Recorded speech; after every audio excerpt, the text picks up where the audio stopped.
Buenos días, gracias por su amor, gracias que estamos aquí. Qué hermosa alabanza, ¿verdad? Ahora sí, los saludo. Buenos días, gracias que están aquí, bienvenidos. Qué hermoso es alabar al Señor, ¿verdad? Qué hermoso es alabar al Señor. Y no sé si te fijaste en la letra que dice que estamos completos en Él. Si estamos en Él, no nos falta nada. ¿Será eso una realidad? ¿Cómo venimos en este día? Esa forma de decir, no me falta nada, Señor, si te tengo a ti. Gloria a Dios, ¿verdad? Gloria a Dios. Hermano, gracias que estás aquí. Sabes, la venida del Señor cada día está más cercana. Así que es una bendición poder congregarnos en este día, en este lugar. Y bueno, quiero decirte que hace 2 semanas Maritza nos dio una hermosa enseñanza y su título era Somos culpables, ¿verdad? Y bendito sea el Señor que Él nos hizo libres de toda condenación. Y hace 8 días Santiago nos compartió, nos hizo ver su amor y su pasión por el Señor y nos dio una enseñanza también sobre las evidencias de la resurrección de nuestro Señor Jesucristo. Gloria a Dios, ¿verdad? Nos dio importantísimos argumentos para dar respuestas bien plantados en nuestra fe. Y en este día el mensaje se titula Antes de partir. Antes de partir. Así que deja poner este mensaje en manos del Señor, pidiendo la guía del Espíritu Santo, que Él hable a nuestros corazones, que Él pueda fluir en este mensaje, en el precioso nombre de Jesucristo. Amén. Pues esta mañana yo quería pedirte que con todo tu corazón trates de ubicarte en este lugar donde se llevó a cabo la crucifixión de nuestro Señor Jesucristo, en este monte Gólgota. Si nos ponemos un momentito, si nos imagináramos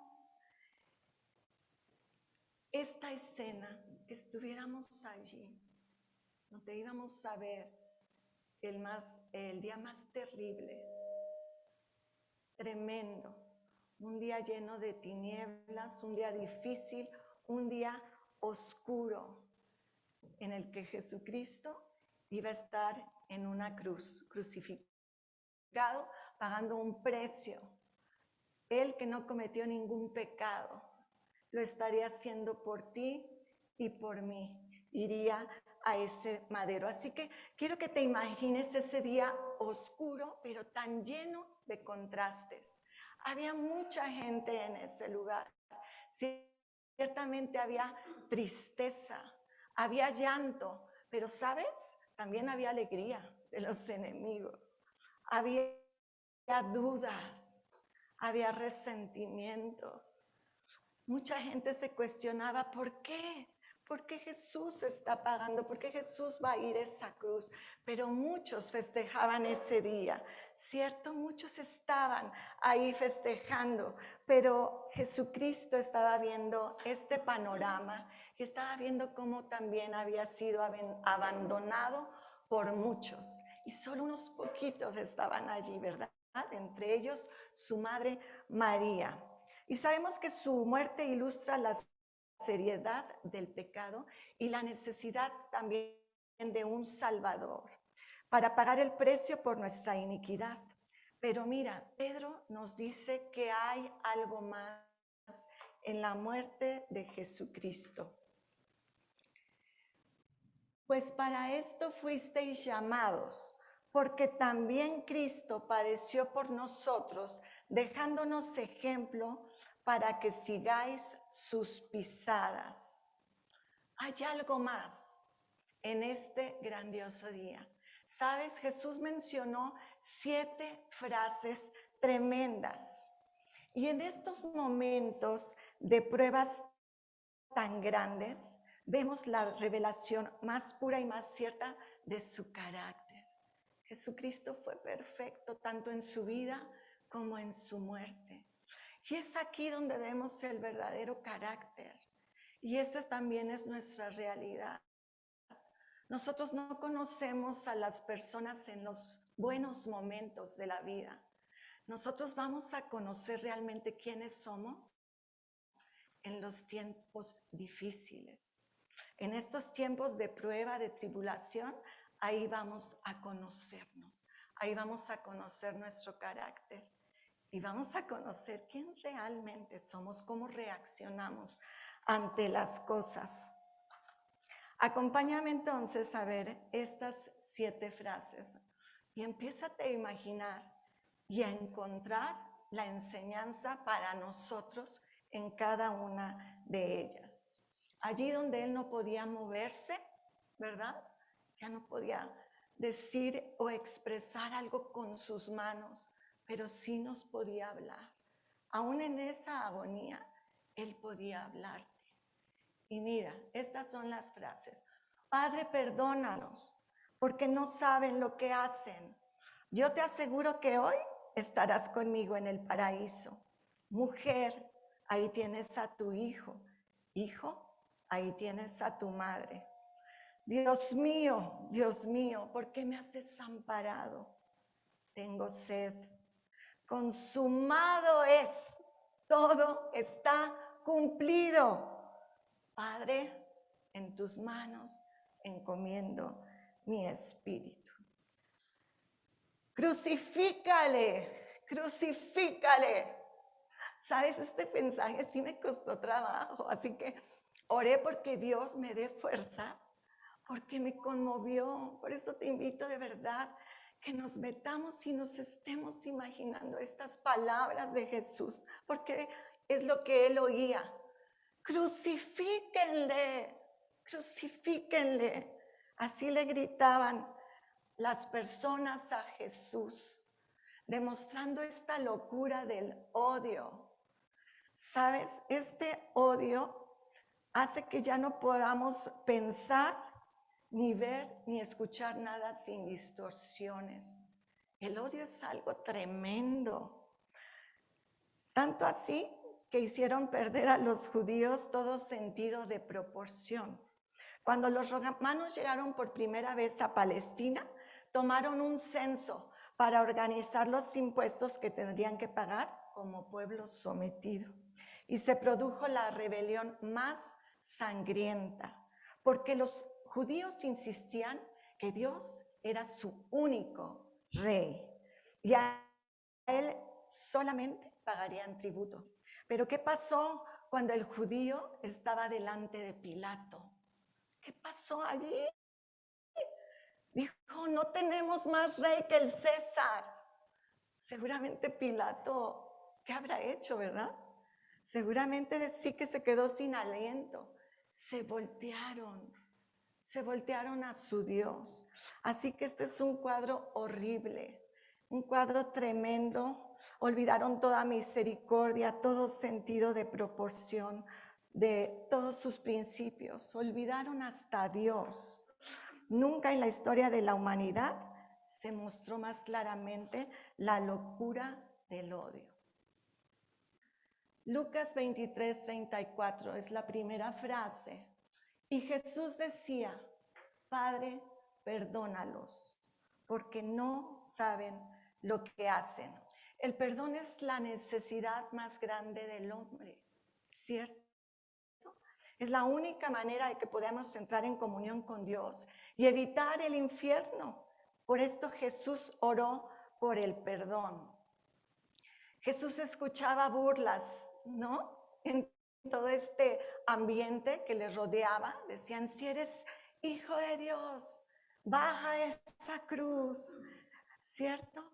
Palabras con la intención de lastimar el corazón. Qué tremendas son las palabras, ¿verdad?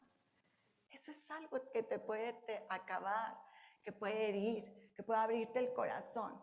Y yo no sé si ves alguna cara aquí linda, ¿verdad? O amigable. Esto es todo el ambiente de los que le gritaban a Jesucristo. Pero, ¿sabes? Jesús dijo cosas maravillosas, siempre. pero entre ellas esta frase es algo precioso. Padre, perdónalos, porque no saben lo que están haciendo. Él está intercediendo ya por sus enemigos. ¿Y sabes quién aprendió esto bien? Esteban. En el libro de los Hechos, cuando lo estaban apedreando, ¿verdad? Sabemos que Esteban era uno de los diáconos elegidos para ayudar a los pobres y fue apedreado por llevar el evangelio. No podían resistir a la sabiduría y al espíritu con que hablaban. Y Hechos dice, y apedreaban a Esteban, mientras él invocaba y decía, Señor Jesús, recibe mi espíritu. Y puesto de rodillas clamó a gran voz, Señor, perdónalos, porque no saben lo que hacen. Y habiendo dicho esto, Esteban murió. Qué testimonio tan grande, ¿es cierto? Un testimonio grande, porque ¿sabes qué vio Esteban antes de morir? Vio los cielos abiertos y a Cristo a la diestra del Padre. Qué hermosa muerte, ¿no? De los hijos del Señor. Es algo hermoso. ¿Y qué enseñanza vamos a obtener en esta frase? Lo que Jesús nos enseñó sobre el perdón. ¿Quiénes batallan aquí para perdonar? ¿Cómo estás en ese tema del perdón? Sobre todo cuando a veces hay un daño irreversible, cuando te han abandonado, cuando también han lastimado tu corazón. ¿Cómo estás en este tema del perdón? Jesucristo no solo perdonó, sino pidió al Padre no tomar en cuenta las ofensas y nuestras ofensas. Eso es gracia, hermano. Eso es gracia. Por eso la posición de alguien que no perdona es tremenda. Es tremenda. No sé cuán grande pueda ser tu dolor o tu herida como para que al día de hoy no perdones. Piensa en Jesucristo, en este dolor. Y sabes, no tardes en perdonar. No tardes en perdonar porque la culpa destruye. Si tú no perdonas, te estás enfermando y el corazón se va endureciendo. Así que no tardes en perdonar. No hay nada más extraño para el mundo, ni más precioso, justamente que el perdón cristiano. El mundo no lo puede entender. El mundo te va a decir, pero ¿cómo lo vas a perdonar? Véngate, ¿verdad? El mundo va a ver por la venganza, por a ver cómo hace pagar a los demás. Pero tenemos este ejemplo en Jesucristo. El enemigo, recuérdalo bien, el enemigo está a favor de la separación. Él no va a querer una reconciliación. Así que piensa cómo estás en este tema. Y como Pablo decía a sus amigos, mostrémonos comprensivos, compasivos con los demás, dispuestos siempre a perdonar a lo que os hayan ofendido, de la manera que Dios nos ha perdonado, mucho más a nosotros por medio de Jesucristo. Efesios 4:32. Así que vas a encontrarte con gente que te va a dañar en esta vida, pero tú eres diferente. Tú eres diferente de las personas que no tienen a Cristo, tú tienes al Espíritu Santo. No puedes responder igual que los del mundo. Otros puede que tengan el corazón lleno de resentimiento y otros que pecarán por ignorancia. Pero nosotros sabemos más ahora, hombres y mujeres de Cristo, que debemos perdonar como Él perdonó. A veces pudiera ser tan fácil, pero nos llenamos de mucho orgullo, ¿cierto? Porque a veces decir en toda humildad, ¿sabes qué? Lo siento. Reconocer también nosotros nuestros errores. Y va a haber muchas formas de pedir perdón, depende de que se haya cometido. Pero que tenemos que pedir perdón, lo tenemos que hacer. Nosotros como cristianos no podemos estar y vivir con una falta de temor. Observa la siguiente escena. Aquí viene la siguiente frase. Lucas 23, 43. Entonces Jesús le dijo, está entre dos ladrones, ¿cierto? Jesús le dijo, te aseguro que hoy estarás conmigo en el paraíso. Y mira el cuadro, cómo está Jesús. Dos ladrones al lado, ¿verdad? Dos criminales. Y Él está en medio. Podemos ver la realidad de nuestro mundo actual. No hay término medio. La incredulidad y el que cree. Los de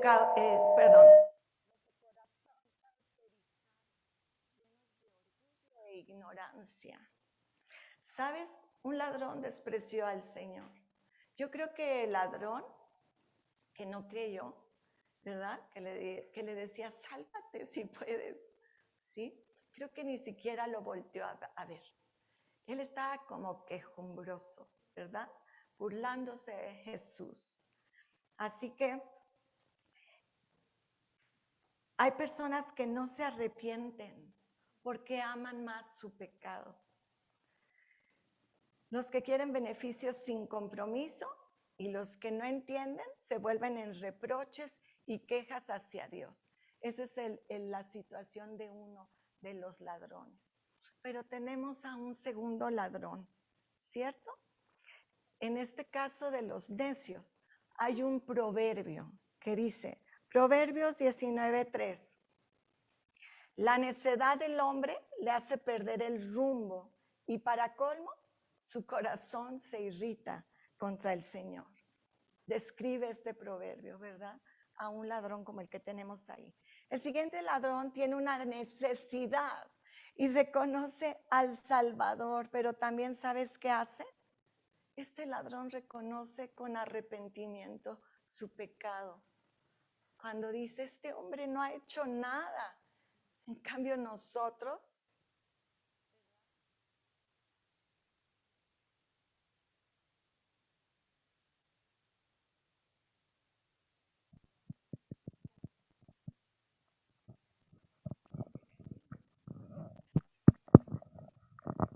bueno, perdón, un segundito. Bueno. Hola. Gracias. Bueno. Ok. Entonces, estamos con el ladrón número 2, ¿verdad? Este ladrón, yo creo que sí vio a Jesucristo. Lo tuvo que ver porque tuvo que ver, sentir algo en su corazón. Porque mira, Jesucristo ahí, ¿cómo estaba? Para muchos ya estaba derrotado, ¿verdad? Estaba sin fuerzas, como que para que alguien pudiera reconocer que él era el rey. Pero este ladrón vino a un arrepentimiento. Tal así que le dijo, acuérdate de mí, ¿verdad? Te aseguro, este ladrón recibió la vida eterna por fe, por confiar. Este ladrón despertó en el paraíso, aún viendo el estado de su Señor. Su corazón seguramente latía. Este ladrón creyó en Jesús. Es la gracia de Dios intercediendo, la gracia salvadora, porque en las circunstancias más desfavorables, él creyó. Al pedirle a Cristo, ¿verdad? Rogando. Este ladrón también afirmó la resurrección de Jesucristo y su segunda venida. Él supo que la muerte no era el final. La promesa del paraíso que Dios le dio. ¿Sabes? El primer ladrón despertó en el infierno y se siente muy duro, muy triste, algo muy fuerte, ¿no? Ver los dos contrastes. Pero este ladrón despertó en el paraíso. Fue más que la inmortalidad lo que Jesús le prometió al ladrón arrepentido. Le prometió el honor de gozar de su compañía en el jardín de la corte celestial. Esto es el paraíso. Este relato nos dice, entre otras cosas importantes, que nunca es tarde para reconocer a Jesucristo como nuestro Señor y Salvador. Él va a esperar hasta el último momento. Pero hay una frase de un predicador que dice: sabemos de un caso de alguien que se convirtió a las puertas de la muerte para que nadie desespere. Pero ese es solo un caso para que nadie se confíe. No podemos también vivir la vida, ¿verdad? Porque tenemos esta salvación. No, porque también daremos cuentas. Vamos a dar cuentas de cómo estamos viviendo nuestra vida. Pero así es el Señor. Da gracias por tu fe. Da gracias por tu fe que sin haberle visto has creído. Gloria, gloria a Dios. Y vamos a ver qué enseñanza nos deja esto. ¿Has confesado tus pecados con ese tal arrepentimiento como lo hizo ese ladrón en la cruz? La manera que te acercas a Dios es importante. Él murió trayendo la verdad de la vida eterna a un alma condenada. Así que, amados, me permiten decirles, así es como debemos vivir, estando disponibles a Dios y compartiendo el mensaje de salvación, de fe y de esperanza. Juan 19, 26, 27. Vamos a ir a la siguiente frase. Y mira, este cuadro es hermoso. ¿Recuerdas? Estamos tratando de imaginarnos ese momento allí, cerca de Jesús. Y sabes, Jesús va a bajar su mirada, porque estaba primero con el ladrón, ¿cierto? Pero ahora él va a bajar su mirada y va a ver ahí a su madre. Y él dice: mujer, ahí tienes a tu hijo. Hijo, ahí tienes a tu madre. Ahí estaba María, esta mujer que desde los 8 años quería matarle a su hijo, ¿verdad? Que le habían profetizado que él iba a sufrir. Simeón, ¿recuerdan? Esta mujer hoy estaba allí viendo cómo estaba agonizando su hijo, su mamita, ¿verdad? Esta mujer pasaba seguramente un tremendo dolor indescriptible a ver a Jesús en ese momento allí. Pero ¿sabes? Jesús, a pesar de que en ese momento estaba la salvación de todo el mundo en las manos de Cristo, no se olvidó de la protección de su madre y dejarla encargada. ¿Con quién? Con su discípulo amado. No podía dejarlo con sus hermanos, ¿verdad? Como dice Juan 7:5, porque no creían en él. Pero estaba Juan, que era su discípulo amado. Él necesitaba encargar a su madre para que los dos se fortalecieran después de este dolor. Yo me preguntaba si María viera que él iba a resucitar, ¿verdad? Qué dicha para nosotros que ya leemos la historia. Pero si estuviéramos allí, ¿cómo estaría nuestro corazón? Viendo a nuestro Jesús en nuestra situación así. Así que decir mujer en el idioma griego y en este contexto es un término de tanto respeto que ¿sabes qué pasaba ahora? Ahora María iba a ver a Jesucristo como su Salvador. Gloria al Señor. A esa madre no le importó correr ningún riesgo. Ella estaba allí al lado de su hijo. Y vamos a ver cuál es la enseñanza y la aplicación de esta frase: atender las necesidades de otros. Atender las necesidades de otros. No sé si tú aún tienes a tus padres, si vive tu padre, tu madre, no sé. Pero si los tienes aún, este es el ejemplo que Dios quiere que tú apliques. El trato así por tus personas cercanas, por tu familia. Quiero hacer un paréntesis porque hay personas que están solas, ¿verdad? A lo mejor estás solo, no tienes a nadie. Pero quiero decirte que esta iglesia está para ti. Esa es una de las bendiciones de estar en Cristo, que pertenecemos a una familia del reino, una familia del reino. Así que no estás solo. Este evento histórico tiene un significado para nosotros. A través de la crucifixión, aquellos que respondan adecuadamente y solo por la sangre preciosa, tenemos una nueva familia. ¿Cierto? Así que Jesús nos enseña el deber del amor filial. Y este es el mensaje de esta frase. Debemos tener amor abnegado a otros, un amor protector, un amor bondadoso, un amor leal, un amor incondicional. Ese es el amor que quiere Cristo que ver en nosotros. Vamos a pasar a la siguiente frase. Me fui para adelante, ¿verdad? Oh, perdón. Aquí estamos. Mateo 27, 46. Pasaba el tiempo, ¿verdad? En este día.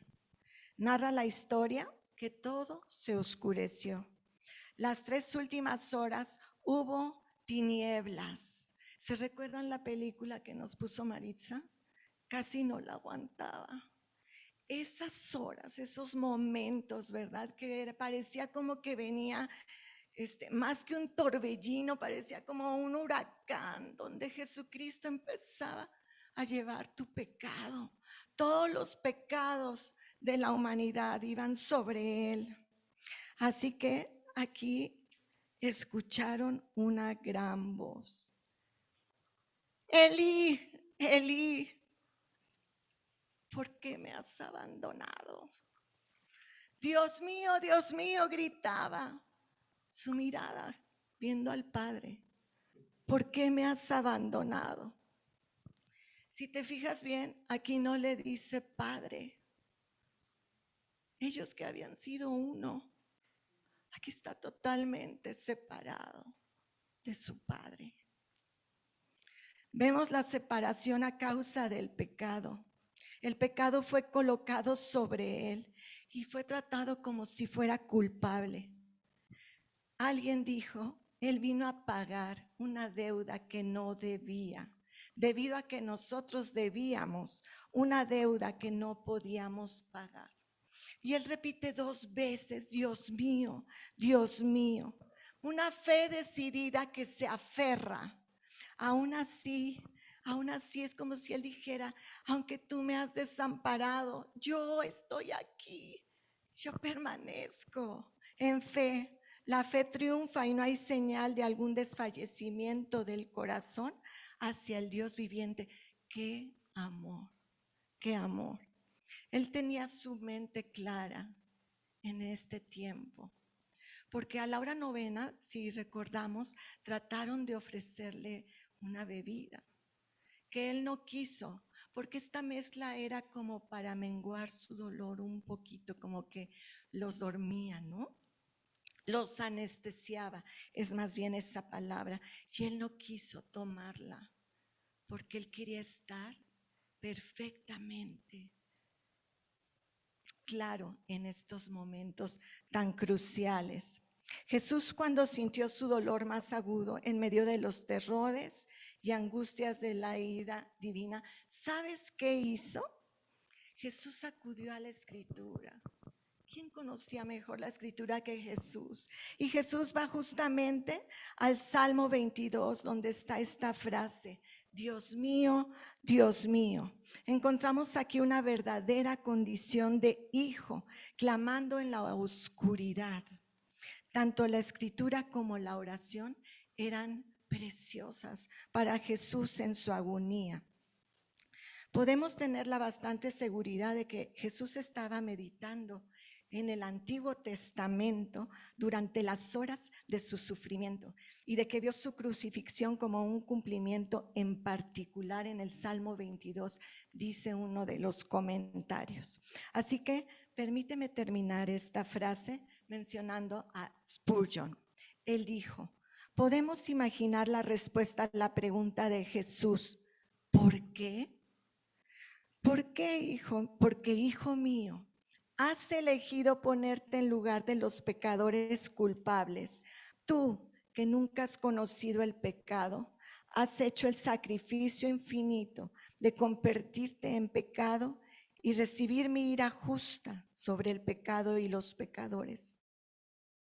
Haces esto por tu gran amor y por mi gran amor. ¿Cuál es la aplicación de esta frase?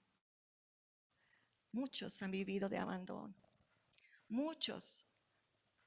Y sabes, hay un abandono aún diferente, porque puedes estar rodeado de mucha gente y sentirte abandonado, sentirte solo. Pero Jesús no quiere que te sientas solo, como cantamos. Él está con nosotros. Nosotros hoy en las aflicciones podemos decir, como dice Corintios 4, 2 Corintios 4 del 8 al 9, que estamos atribulados en todo, mas no angustiados, en apuros, mas no desesperados, perseguidos, mas no desamparados, derribados, pero no destruidos. Así que la enseñanza es que debemos vivir entendiendo las implicaciones de nuestro pecado, que nos alejan de Dios. Jesús experimentó eso y eso es lo que nos quiere evitar. ¿Por qué? Porque el pecado trae soledad, te va a hacer sentir vacío, trae destrucción, trae devastación. Pero Jesús de esta manera nos está enseñando cómo vivir. En medio de este dolor, Jesús no falló en su fe. Así que ahora, después de toda esta escena de lo que vivió Jesucristo, pasó por como dijimos, como torbellino, como huracán. Podemos imaginar cómo se encuentra Jesús. Santiago nos decía, ¿verdad? Y pudimos ver imágenes de su cuerpo latigado, todo herido, pero en su interior, este desgaste, pero él tomaba fuerzas para decirle a Dios, Dios mío. Y ahora después de este desgaste y de que ella está llevando todo este pecado, claro que en su humanidad, él dice, tengo sed, está en un total cansancio. ¿Y qué quiere decir? Porque si nos fijamos bien, dice, después de esto, sabiendo Jesús que todo ya estaba consumado, dijo, para que la escritura se cumpliese. ¿Qué quiere decir esto de para que la escritura se cumpliese? Que durante años Dios le dio a la nación judía todos los pormenores del Mesías, teniendo cientos de evidencias bíblicas, le han rechazado. Jesucristo cumplió todas las profecías mesiánicas. Y cuando hablamos de profecías mesiánicas, existen dos tipos, las que tienen que ver con su primera venida y las que tendrán que ver con su segunda venida. Y déjame mencionarte algunas de ellas cumplidas. Salmo 41, traicionado por Judas. Zacarías 11 habla de las 30 piezas de plata. Jeremías 11, su silencio. Isaías 53, que él era inocente, que era despreciado. Isaías 53, 7, que iba a ser oprimido, herido, torturado y tratado con maldad, que iba a ser humillado públicamente en Salmo 109. En Jonás, que resucitaría a los 3 días. En Isaías, todo lo que sufrió era voluntad de Dios. En Números 9:11 y Salmo 69, que tuvo sed y le dieron vinagre. En Isaías, que iba a ser crucificado como transgresor. Y en Zacarías 12, que iba a ser traspasado por una lanza. Solo mencionamos algunas como un ejemplo. Así que cuando Jesús dijo, tengo sed. Ya había pasado lo peor. El precio había sido pagado y estaba listo para anunciarlo. Por eso Juan hace hincapié en el hecho de que Jesús sufrió sed. Pero ahora, a esta hora, para que cada aspecto de la escritura se cumpliera, él acepta, ahora sí, un sorbo de vino muy diluido, porque tenía que preparar su garganta un poco más para lo que nos iba a decir a continuación, porque él iba a levantar su voz. Pero antes de pasar a la siguiente frase, vamos a ver la aplicación de esto. ¿Has llegado a pensar que Jesucristo no entiende tu dolor o tu necesidad? Esta palabra, tengo sed, nos enseña a valorar altamente que la palabra de Dios se cumple. Sabes, Jesucristo no podía tomar nada. En este momento él necesitaba y dependía de alguien para tomar un sorbo de agua. ¿Qué es la enseñanza? Que nosotros también debemos vivir dispuestos a aceptar nuestra debilidad y necesidad de los demás. Debemos ser dependientes de aquellos que pueden satisfacer nuestras necesidades. ¿Qué nos va a enseñar esto? A tener comunión unos con otros, a relacionarnos, porque nos necesitamos unos a otros. Y mira esta imagen. Todo aquel que os dé a beber un vaso de agua. ¿Qué es el agua para nosotros ahorita? Algo al que estamos acostumbrados, ¿verdad? Que damos por hecho, efectivamente. Pero sabes, hay en muchos lugares donde anhelarían un sorbito de agua. Dicen que los soldados en guerra, cuando padecen sed, es una de las cosas más trágicas y más terribles. Y Jesús nos pone este ejemplo para entender que debemos admitir nuestra debilidad en ciertos momentos y que necesitamos de los demás. Pero vamos a la siguiente frase. Jesús ha preparado su garganta y él va a decir ahora sí. ¿Sabes a quién se va a dirigir para decir la siguiente frase? A ti. Consumado es. Consumado es. Es como, yo ese grito no sé cómo se habrá escuchado, pero yo creo que se escuchó en todo el universo ese grito de consumado es. Porque sabes, Jesús no está diciendo estoy acabado de ninguna manera. De ninguna manera Él está diciendo estoy acabado para sorpresa de sus enemigos. No, Él está diciendo que estaba acabada la obra que Él vino a hacer. Lo está gritando a nosotros, para eso preparó su garganta, porque todo fue consumado, todo fue pagado en su totalidad. La obra completa que te libera a ti, Maritza, a ti, Laura, a ti, Santiago, te libera de toda deuda y lo hizo por ti. Jesús había terminado el propósito eterno de la cruz. Hoy permanece como una obra terminada, el fundamento de toda fe y paz cristiana, pagando por completo la deuda que justamente le debíamos a Dios, haciendo las paces entre Dios y el hombre. Y hay una palabra. ¿Sabes? Este consumado es una sola palabra, o todo está cumplido, es una sola palabra en el griego y es tetelestai. Así que eso fue lo que escuchó, tetelestai, consumado es. Murió con un grito de triunfo, Jesucristo. Estaba triunfando, no susurró. Jesús no susurró, se acabó. Él gritó con todas sus fuerzas, ahora sí que con todos los pulmones aún heridos. Se acabó.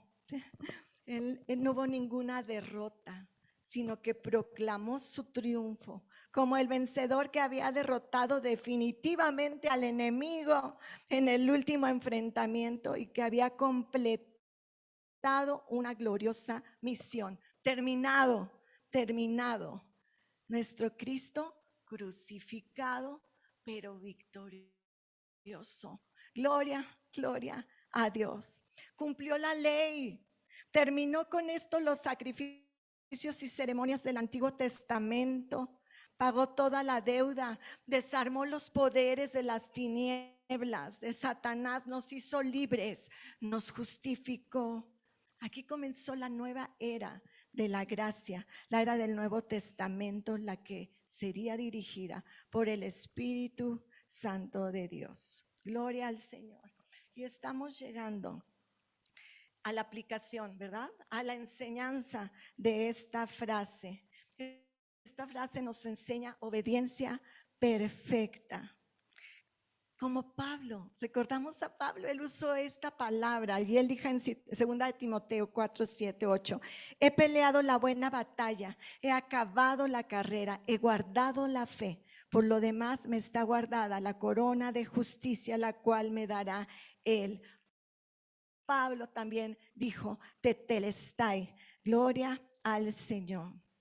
Y ahora te voy a pedir por un momento, porque llegamos a la última frase, que veas a tu Señor. Aunque está muriendo, ¿sabes? Su rostro todavía está viendo al hombre.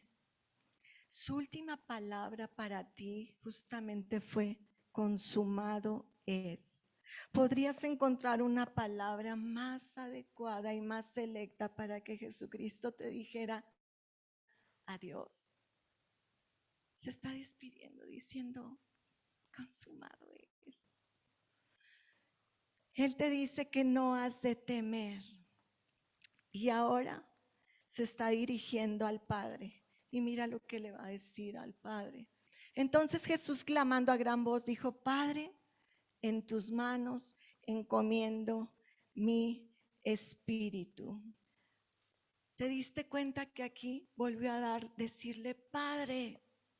Aquí podemos ver nuevamente la reconexión del Hijo con su Padre al obtener la victoria. Él le dice, Padre, pero ahora sí con un descanso. Con un descanso. Padre, dejo mi espíritu en tus manos. Y habiendo dicho esto, expiró. Pero expiró, ¿sabes? Con un total descanso en esta conexión hermosa con su Padre, porque Él nunca nos dejará. El corazón se detiene, pero no el espíritu. En tus manos habla de este amor de cuidado, este amor de ternura, este abrazo de papá. Jesús murió con una oración en sus labios, ¿sabes también? Esto está en el Salmo 31, 5. Ahí dice, Padre, dejo mi espíritu en tus manos. Este versículo era la oración que pronunciaba un niño, un judío, antes de dormir. Esta es la oración que usa Jesús. La muerte era para Jesús como el quedarse dormido en los brazos de su Padre, habiendo inclinado la cabeza. Esto habla de un acto pacífico, como acostarse sobre una almohada para dormir. Jesús no colgó su cabeza en señal de derrota. Él la inclinó en paz. Por eso es que a veces no me gusta ver a Jesús así, porque una almohada es como que más así, más, no sé, ¿verdad? Podemos imaginar este momento del Padre y el Hijo. Y Él con esta paz de dormir en los brazos de su Padre. Así que vamos a ver la enseñanza. ¿Qué es esta enseñanza? Perdón, ya me adelanté. Es una palabra de confianza. La enseñanza es que debes encomendarte a Dios en todos sus caminos para que no vivas con ningún temor. ¿Sabes? Las cosas que vienen sobre el mundo no se comparan con lo que estamos viviendo ahora. Y si no tomamos estas enseñanzas firmes y fuertes para nuestro corazón, para nuestra fe, vamos a pasarla mal.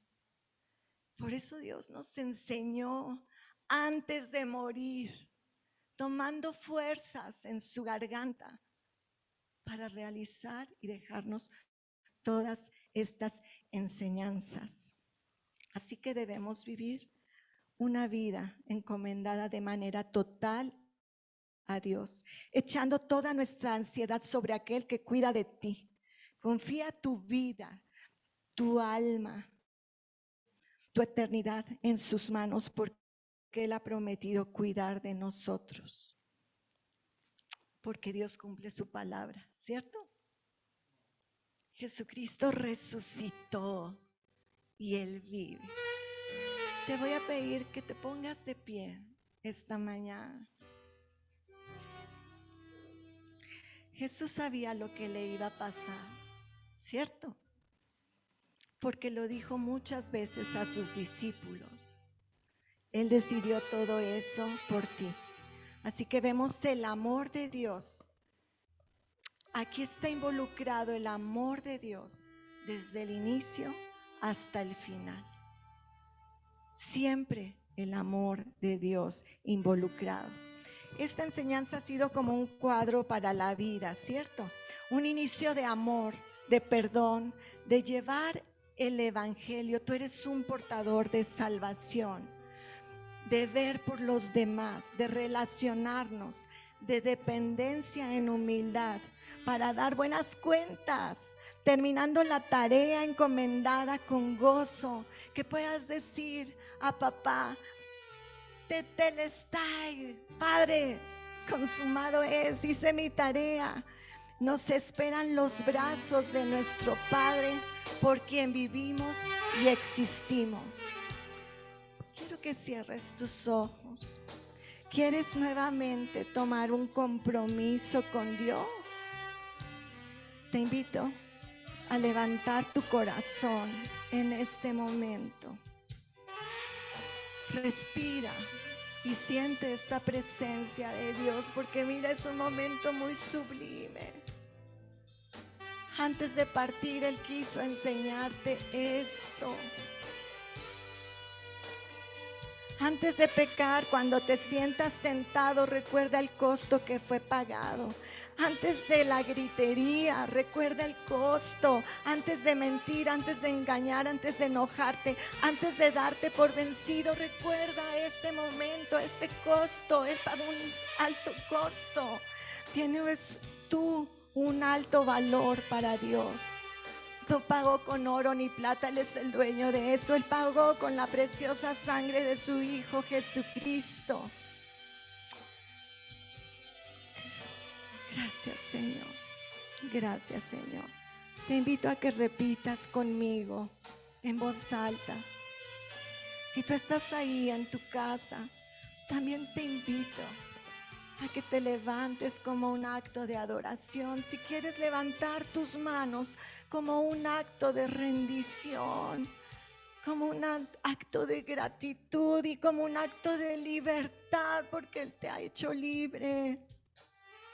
Y di: Padre, gracias por amarme así.